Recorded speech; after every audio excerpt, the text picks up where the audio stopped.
Primeira coisa, o que é um ensaio de resistência à tração? Bom, o ensaio de resistência à tração é realizado em misturas asfálticas em corpos de prova que foram moldados ou pela metodologia Marshall ou pela PCG, que é a prensa compactadora giratória. Então esses corpos de prova são levados a uma prensa e é realizado o ensaio por compressão diametral. A gente determina a resistência à tração dessas misturas asfálticas, desses corpos de prova, por compressão diametral. É um ensaio brasileiro, tá? Desenvolvido pelo professor Lobo Carneiro na década de 40, e ele então visa verificar essa resistência à tração das nossas misturas asfálticas. E para que ele serve? Bom, ele serve para a gente, como critério, na verdade, de aceitação das misturas asfálticas. Então, a mistura asfáltica ela deve chegar a uma determinada resistência à tração por compressão diametral. Esse ensaio também serve para a gente determinar as tensões que nós vamos utilizar no ensaio de fadiga e no ensaio de módulo de resiliência. Porque veja bem, quando a gente realiza um ensaio de resistência à tração, a gente vai ter a máxima resistência à tração daquele corpo de prova. Então ele vai romper, é quando ele vai romper. Quando a gente vai fazer um ensaio de fadiga, a gente não quer que ele rompa no primeiro golpe, a gente quer justamente verificar a resistência do nosso material em relação à fadiga, em relação à passagem do carregamento. Então a gente não pode ter uma tensão, essa tensão do ensaio não pode ser alta, porque senão eu vou dar a primeira pancada e a minha mistura asfáltica vai quebrar na hora e eu não vou conseguir verificar em relação à fadiga. Por isso que antes de realizar o ensaio de fadiga, nós realizamos o ensaio de resistência à tração para verificar essa tensão e depois no ensaio de fadiga nós vamos utilizar uma porcentagem dessa máxima resistência à tração da mistura asfáltica.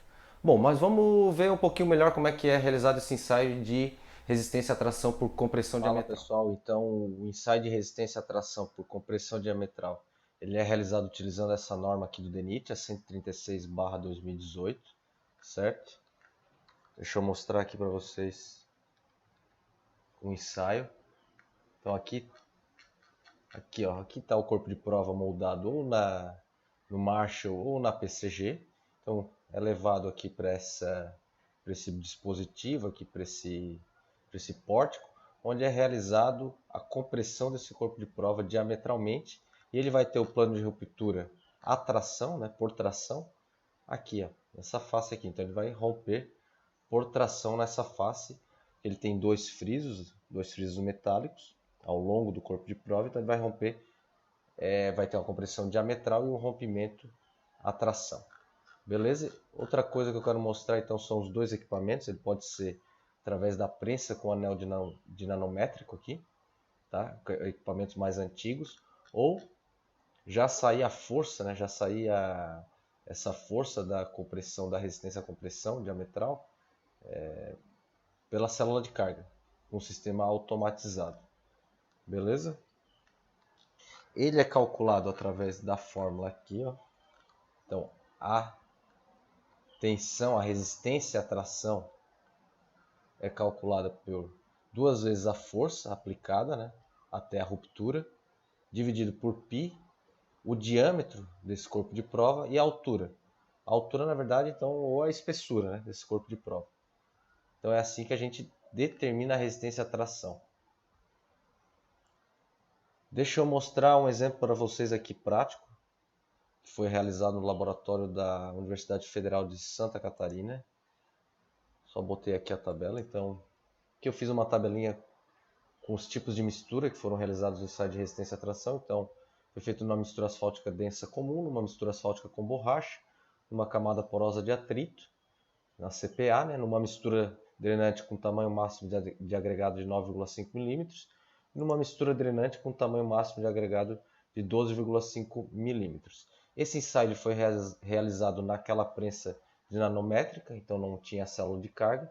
Por isso que eu tenho aqui do lado, ó, o valor da deformação da mola, da deformação desse meu... Deixa eu voltar aqui para vocês, ó.